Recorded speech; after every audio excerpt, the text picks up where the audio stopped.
महाराष्ट्राच्या राजकारणात गेल्या काही दिवसात ज्या वेगवान आणि धक्कादायक घडामोडी घडल्या त्याने केवळ राज्याचेच नव्हे तर देशाचं लक्ष वेधून घेतलं आहे. राज्याचे उपमुख्यमंत्री आणि राष्ट्रवादी काँग्रेसचं कंखर नेतृत्व अजितदादा पवार यांचं अकाली निधन हा महाराष्ट्राच्या राजकीय पटलावर झालेला एक असा आघात होता ज्याने सर्वांनाच सुन्न केलं. मात्र राजकारण हे कधीच थांबत नाही आणि रिकामे झालेल्या जागेवर कोण येणार हा प्रश्न अनुत्तरित राहत नाही. अजितदादांच्या जाण्यानं निर्माण झालेली राजकीय पोकळी भरून काढण्यासाठी आता राष्ट्रवादी काँग्रेस पक्ष सज्ज झाला आहे. पक्षांतर्गत सुरू असलेल्या जोरदार हालचालीनुसार राष्ट्रवादी काँग्रेसच्या राष्ट्रीय अध्यक्षपदाची धुरा आता उपमुख्यमंत्री सुनेत्रा पवार यांच्या खांद्यावर सोपवली जाणार असल्याचे चित्र स्पष्ट निर्माण झालं आहे. या निर्णयाने महाराष्ट्राच्या राजकारणात आता एका नव्या पर्वाची सुरुवात होणार आहे. ही निवड कशी होणार आहे, त्यामागचे राजकीय समीकरण काय आहे आणि दिल्लीपासून गल्लीपर्यंत या निवडीचे काय पडसाद उमटत आहेत याची आपण सविस्तर माहिती घेणार आहोत. नमस्कार, मी महेश आणि तुम्ही पाहताय थोडक्यात. सुरुवात करूया सध्याच्या सर्वात मोठ्या बातमीने. राष्ट्रवादी काँग्रेस पक्षाच्या राष्ट्रीय अध्यक्षपदाची निवडणूक येत्या एका महिन्याच्या आतच पार पाडण्याच्या हालचाली पक्षांतर्गत वेगाने सुरू झाल्या आहेत.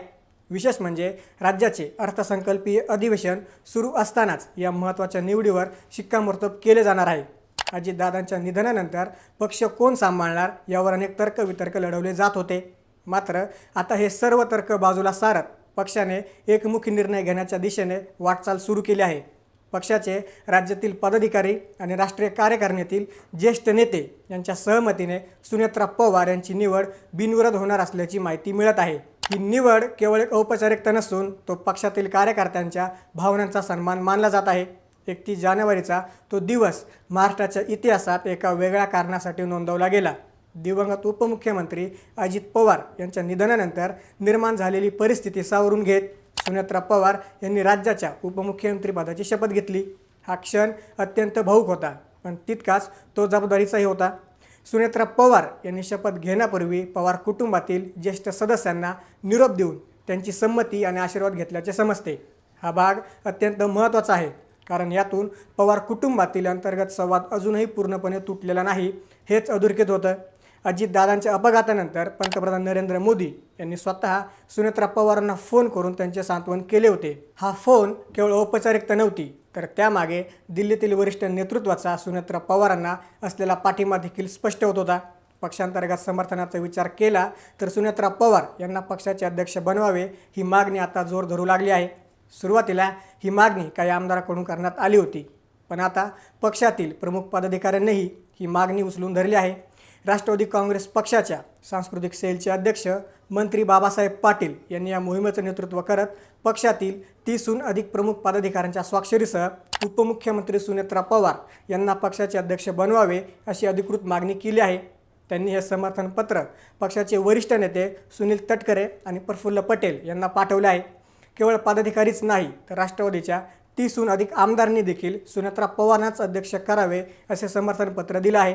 यावरून हे स्पष्ट होतं की पक्षाच्या तळागाळातील कार्यकर्त्यांपासून ते विधिमंडळातील आमदारांपर्यंत सर्वांची पसंती सुनेत्रा पवार यांनाच आहे. अजितदादांच्या निधनानंतर अध्यक्षपदासाठी प्रफुल्ल पटेल यांचं नाव आघाडीवर होतं. साधारण 3 दिवसांपूर्वी तर प्रफुल्ल पटेल राष्ट्रवादीचे अध्यक्ष झालेच आहेत अशा प्रकारच्या बातम्यांनी प्रसारमाध्यमांमध्ये खळबळ उडून दिली होती. केंद्रीय मंत्री पियुष गोयल यांनी एका मुलाखतीत तसा उल्लेख केल्याने या चर्चांना बळ मिळालं होतं. मात्र खुद्द प्रफुल्ल पटेल यांनी या सर्व चर्चांना पूर्णविराम दिला आहे. त्यांनी अत्यंत स्पष्ट शब्दात सांगितलं की या सर्व बातम्या निव्वळ अफवा आहेत. प्रफुल्ल पटेल यांनी पत्रकार परिषदेत स्पष्ट केलं की ते कधीही राष्ट्रीय अध्यक्षपदाच्या शर्यतीत नव्हते आणि नाहीत. मी राष्ट्रीय कार्याध्यक्ष म्हणून माझे काम चोख बजावत राहीन, परंतु पक्षाचा राष्ट्रीय अध्यक्ष माझ्याशिवाय इतर कोणतीही व्यक्ती योग्य असेल असं त्यांनी निक्षून सांगितलं. एवढंच नाही, तर सुनेत्रा पवारच राष्ट्रवादीचे नेतृत्व करतील असंही त्यांनी स्पष्ट केलं आहे. सुनेत्रा पवार यांच्याकडे नेतृत्वाची जबाबदारी सोपवण्याबाबत बोलताना पटेल म्हणाले की हा केवळ नेत्यांचा निर्णय नाही, तर हा सामान्य कार्यकर्त्यांचा आग्रह आहे. कार्यकर्त्यांच्या भावनांचा आदर करणे हे पक्षाचं कर्तव्य आहे. येथे एक महत्त्वाचा मुद्दा लक्षात घेतला पाहिजे, तो म्हणजे सत्तेचं संतुलन. सुनेत्रा पवार सध्या राज्याच्या उपमुख्यमंत्री आहेत.